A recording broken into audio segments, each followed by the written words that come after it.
Buongiorno, buongiorno mga kabagyan. Ngayon magluluto ako ng sinanglaw ng Ilocano. Ayan po yung lulutuin ko. Ayan, may balat ng baka at saka yung laman. Tapos ito yung tawag nila dito, laman loob. Saka ito yung luya at saka bawang, saka sibuyas. Igisa na natin ngayon mga kabagyan. Unahin natin yung luya para mas mabango. Sunod na natin yung bawang.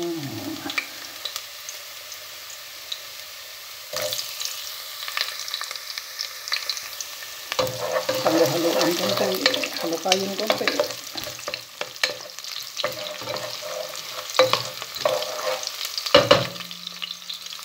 Silagay na rin natin yung sibuyas.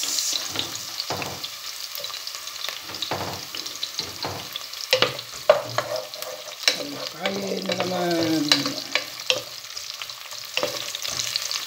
So ganito lang ako magluto mga kabagyan. Simpleng luto.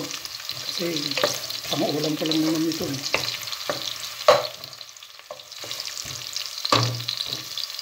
Hintayin natin yung mag-golden brown yung mga ilagay kong sibuyas saka luya. Saka ito, pinalambot ko na ito. Yung mga tawag namin dito sa Ilocano, pispis ng baka. Ayan, pinalambot ko na yan. Saka ito, yung tawag nila dito sa Italia, tripa. Yung laman loob ng baka.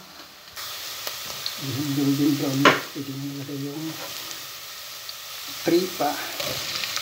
Yung tuwal-tuwalya ng baka, sabi na nila sa Ilocano, tuwal-tuwalya.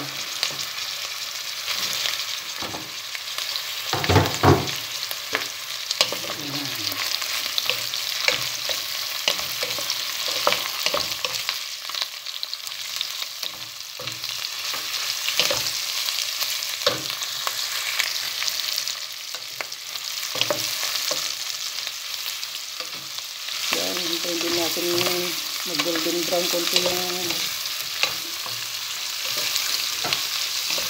tuwal-tuwalya ng baka. Halo-halo na ito. Pati pananalita, Tagalog Ilocano.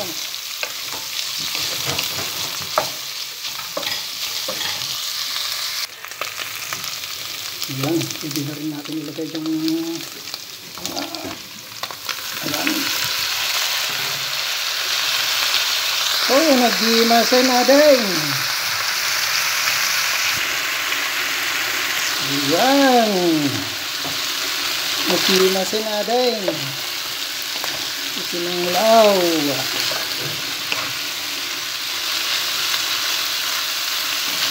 Ganito lang ako magluto mga kabagyan. Simple. Pang-ulam lang naman eh. Pero kung pang-maramihan, hindi.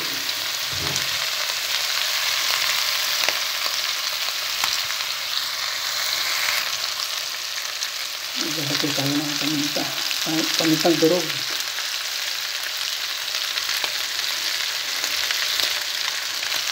Tapos patis. Ibigisa natin ng patis para pagdagan ko na lang mamaya pag gano'n ng tubig. Lagay tayo ng cubes. Nor cube.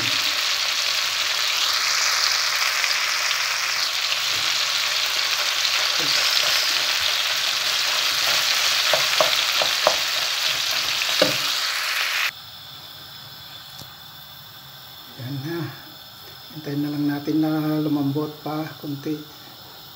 Hintayin yung finished product niya. Panoorin nyo na lang sa short video mga kabagyan. At hanggang dito na lang. Hanggang sa muli. Ciao!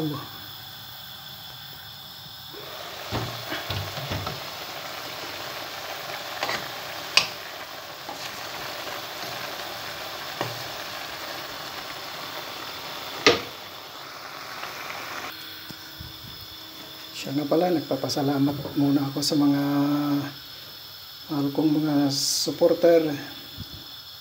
Maraming salamat sa suporta ninyo.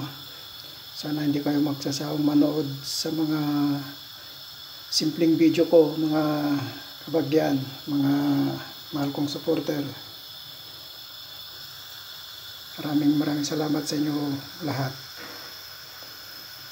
At hanggang sa muli. Ciao.